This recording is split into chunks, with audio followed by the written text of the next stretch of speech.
All right, I am John Harrison. This is Katie Harrison and my little buddy Hawk. At 3 weeks old, Hawk had a massive brain hemorrhage, and we had to be life flighted down to Eggleston, and that's kind of where our world was turned upside down. My pregnancy was completely normal. He was an IVF baby, an in vitro baby, but pregnancy was completely normal. Delivery was normal. Everything was fine until about 2.5 weeks old. He started throwing up, and we didn't know why. We took him to the doctor, and they said it was just reflux, and there would have been no way to know.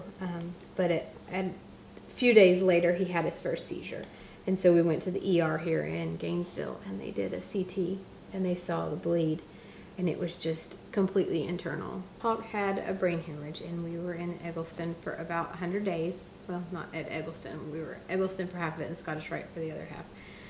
During that time, he had a shunt, and he's had 9 revisions since then. And that's just a brain surgery that places a little valve here, and almost like straws in your brain to drain the fluid down to his belly. He also has a little G tube to feed, and that's how he eats most of his food. And he has also developed seizures from that, and the seizures are what we're trying to work on now. And he's been on 5 different medicines and still seizing, so we've weaned off of some of them, but he's still on a couple of anti-seizure meds.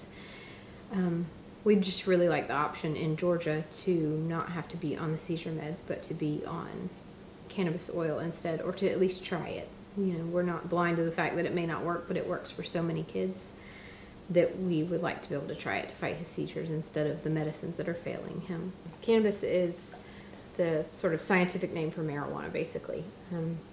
You can breed marijuana. I explain it to people kind of like you could a seedless watermelon.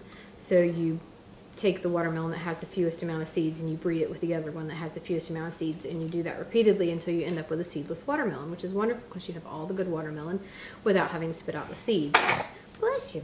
And so they're doing that basic sort of idea to marijuana plants, and they're breeding ones that are low in THC, which is the part that gets you high. And just coming up with a plant that basically has the good properties that marijuana has, which heals so many things, without the part that gets you high. So we would be giving that strain of plant to our child to stop the seizures and to heal his brain. It's showing it's showing that it cures cancer and Crohn's disease and COPD and all these other different things. Of course, we're just involved with the seizures, so I can't say a whole lot about those things, but basically taking out the part that gets you high and taking the plant and extracting the properties and putting it in a carrier oil, like a coconut oil or something. And so we can give it to him just a minute amount under the tongue and stop his seizures. He's not going to be smoking. You know, they're not trying to get the kids high. You could drink the whole bottle and would not feel high.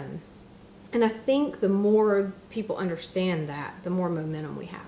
And as soon as people hear that, they're like, oh, well then what's the problem? But the federal government has a patent on cannabis or marijuana as a drug.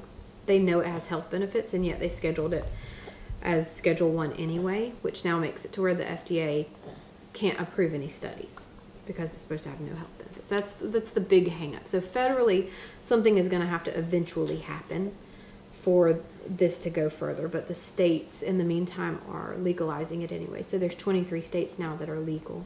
Our problem is that even if we get a bill that says it's legal, like South Carolina, Alabama, Florida, all the states touching us right now, it's technically legal, but there's no way to access it. So you can smuggle it in, and if you get it here, then they can't arrest you. And you can't necessarily know that it's safe either, though. And that's just not a good way to go about things. It's not a good way to get medicine for your kid. Hawk has a Facebook page. It's called Do It for Hawk. The good part is through them creating that, it's been a huge blessing. All the encouragement that we've gotten through there. Yeah, like I can't imagine this story without that page.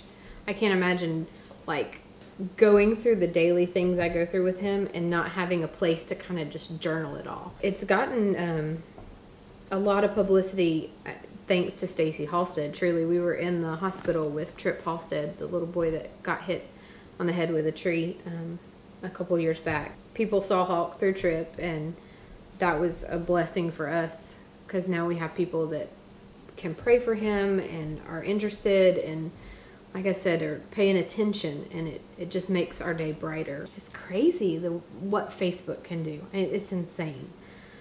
But it's definitely a huge support system for us. The hope is, I know for our group of parents, is that our bill will include whole plant access and that it will include some sort of in-state growing and in-state agriculture so that we have safe access to plants, don't have to smuggle them over, crossing state lines illegally, so that it can be a comprehensive program that'll actually help people that are sick.